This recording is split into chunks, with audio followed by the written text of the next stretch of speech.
Bordée par la mer des Caraïbes, sur l'île d'Hispaniola, Santo Domingo est la capitale de la République dominicaine.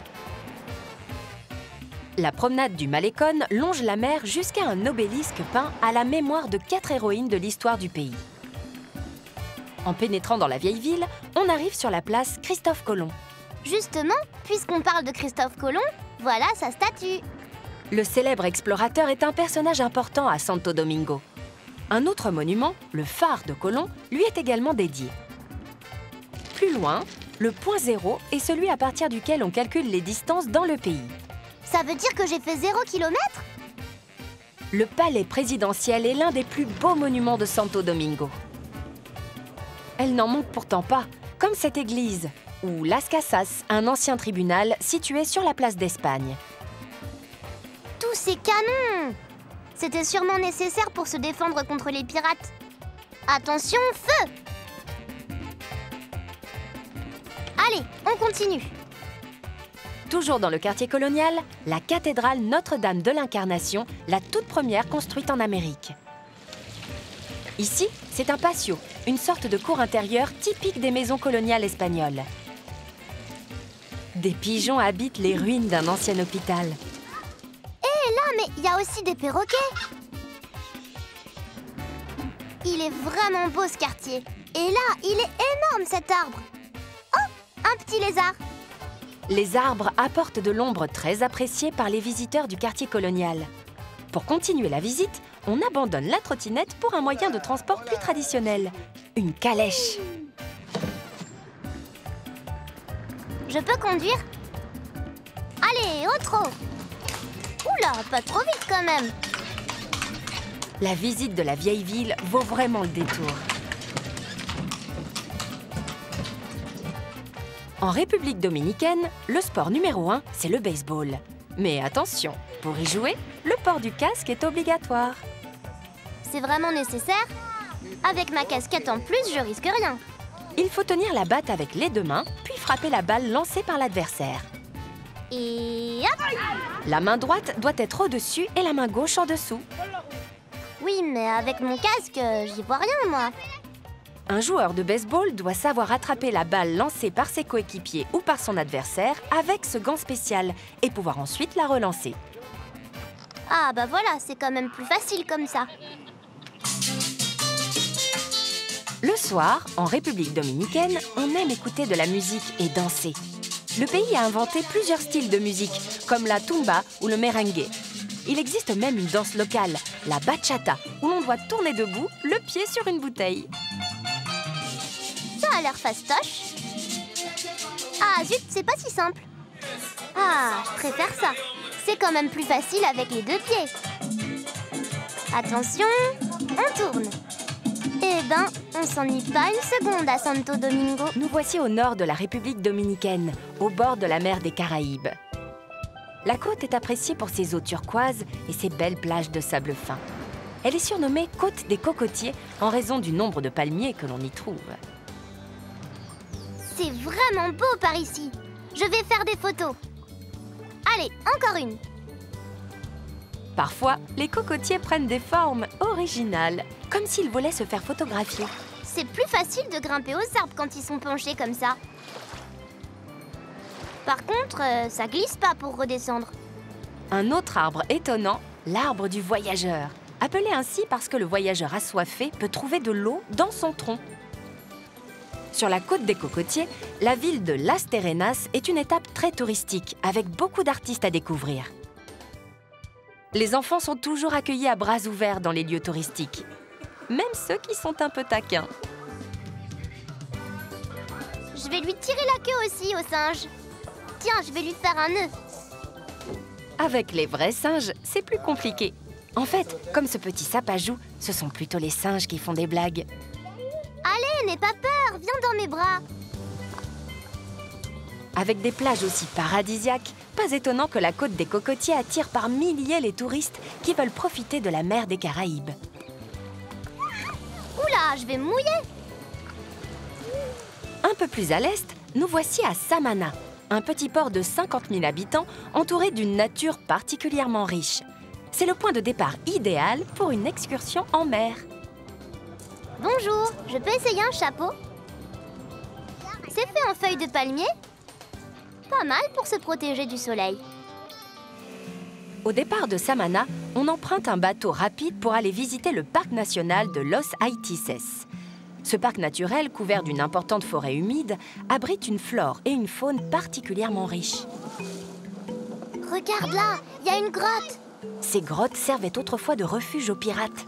Allons voir si les pirates n'auraient pas oublié un trésor. Cherchons bien. Peut-être derrière ces rochers? Regarde, les gouttes qui tombent forment des stalactites. En plus de ces grottes de roches calcaires, le parc permet aussi bien d'autres découvertes. Allez, plus vite, à l'abordage! On pénètre dans une mangrove, avec ses arbres et ses arbustes qui poussent dans l'eau salée. J'ai vu quelque chose bouger par là. Ah voilà, c'est un crabe. Et il y en a d'autres. Bien avant les pirates, les grottes ont été habitées par les Indiens Taïnos. Ce sont eux qui ont réalisé ces gravures.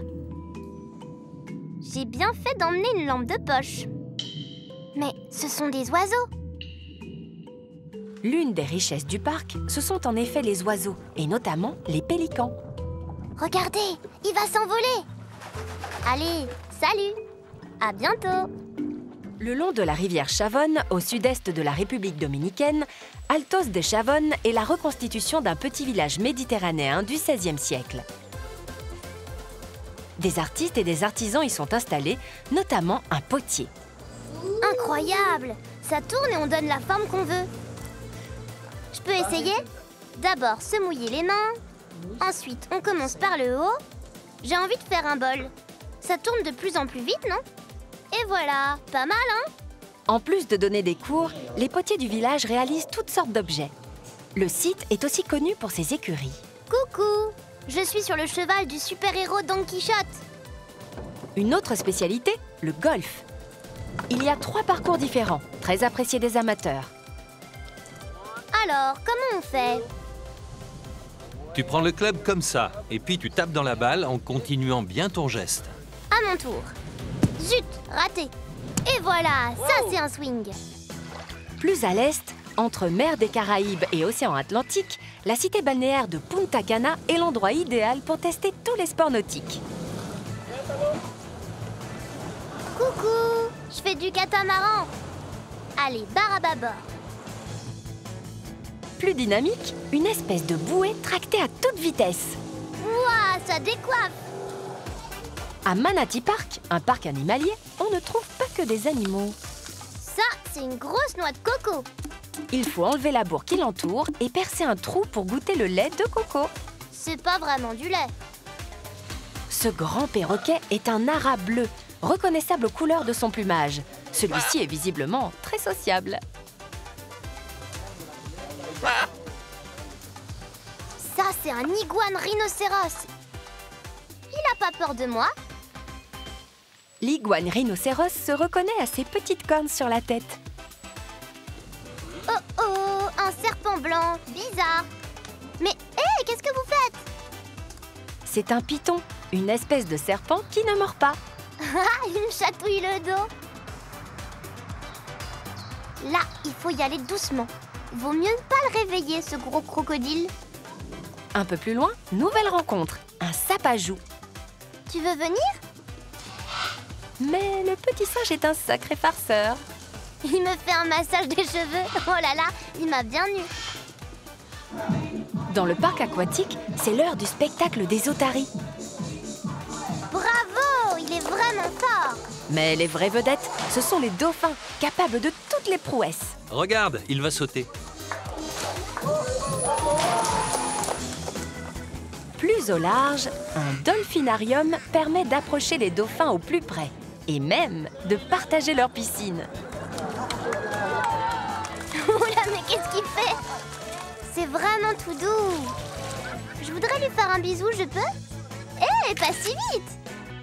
Les dauphins de Punta Cana sont très affectueux. Ah non, fini les bisous. Allez, bravo. Hé, non! Située dans la mer des Caraïbes, la République dominicaine est un pays de 10 millions d'habitants qui vit surtout du tourisme et de l'agriculture, notamment de la culture du riz. on y produit aussi beaucoup de cacao. C'est d'ailleurs une fabrique de chocolat qu'Arthur vient visiter à San Francisco de Macorís, près du centre de l'île. C'est bizarre, les fruits poussent sur le tronc et pas sur les branches. Ça s'appelle des cabosses. Tiens, regarde à l'intérieur. Il y a des fèves. Oh, c'est tout blanc. Tu peux goûter si tu veux. Vas-y, mords dedans. On commence par laisser sécher et fermenter les fèves. Oh là, ça sent drôlement fort. Les techniques sont restées traditionnelles. Allez, j'essaye tout seul. Et voilà. On rajoute ensuite un peu de sucre avant de concasser les fèves avec de gros pilons de bois. Ça, c'est pas très compliqué. C'est quand même plus sympa en musique, non? Maintenant, direction l'atelier, où les fèves vont être broyées avant d'être transformées en pâte de cacao. Lorsque la pâte est prête, il n'y a plus qu'à la verser dans un moule avant de laisser refroidir le tout. Un vrai travail d'artiste. Qu'est-ce que ça représente? Oh, c'est un petit chien. C'est un peu dur, mais c'est vraiment très bon. La canne à sucre est une autre spécialité de la République dominicaine. C'est marrant, on dirait un peu des roseaux. Après la récolte, les cannes sont transportées en chemin de fer. Tiens, c'est la sortie des classes. Hola! Bonjour tout le monde!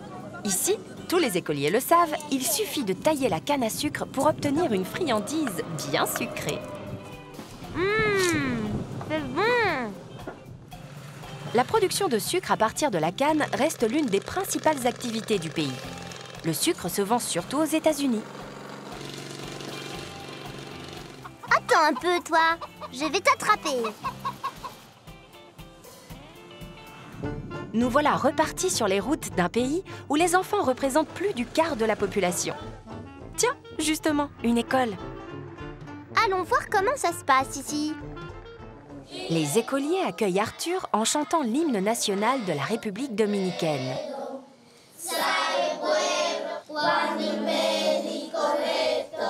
Puis, la maîtresse lui montre le livre qu'ils sont en train de lire.